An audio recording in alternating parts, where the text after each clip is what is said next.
Over the years in sports, teams often gather together to align thoughts, discuss actions, and help one another overcome the effects of resistance. Similar to this method of communication used in sports is one of the most powerful tools used in a lean strategy, the huddle. Well, my name is Cameron Hansen, and I would like to welcome you to this lecture on huddles. Using a brief, in-person, scheduled huddle with relevant team members can help ensure you have an efficient day while giving you the opportunity to support upstream and downstream team members. In this lecture, you will learn what a huddle is, why every organization should use huddles, and we will share with you a simple process that you can use to begin performing huddles right away. Let's get started here with a definition that will answer our first lecture objective by answering the question, what is a huddle? Formally defined, a huddle is an action by a team to strategize, support, and motivate one another towards accomplishing or aligning objectives and goals. The huddle is typically held before an activity begins. Some examples might be before a workday, project, or task begins. As we noted in the definition, this powerful tool used for communication helps prepare and guide teams towards their objectives, ultimately achieving a sense of alignment between group members.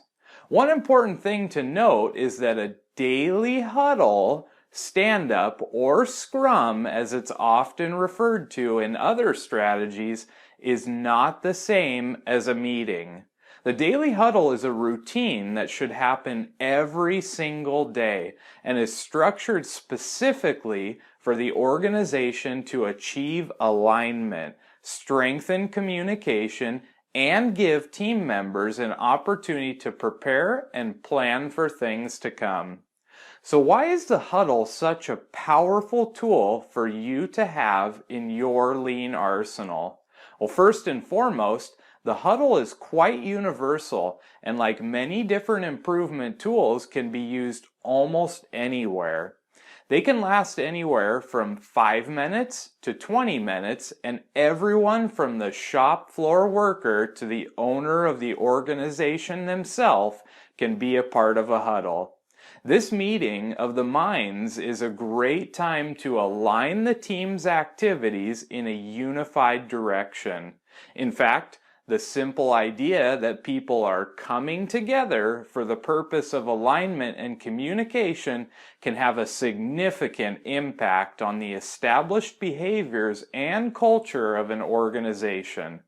Communication becomes more and more transparent as time goes on. Personalities get to know and learn from each other, and people can find support in a group of great minds. It's been proven throughout time that the best method of communication is still eye contact and conversation. The huddle gives everyone an opportunity to do just that. With established guidelines and a little observation of behavior, a huddle can become a place where people feel empowered, special, and heard. Before we move on, let's stop for a few minutes and answer the following questions, which you'll see here on the screen. If you are going to begin performing huddles in your organization tomorrow, what 3 topics would you feel are most important for your team to address in a 5 to 20 minute time period? And what type of format would you use to conduct that huddle? What we mean specifically by format is how many people, is there a leader, where would the team meet, what tools might the team need?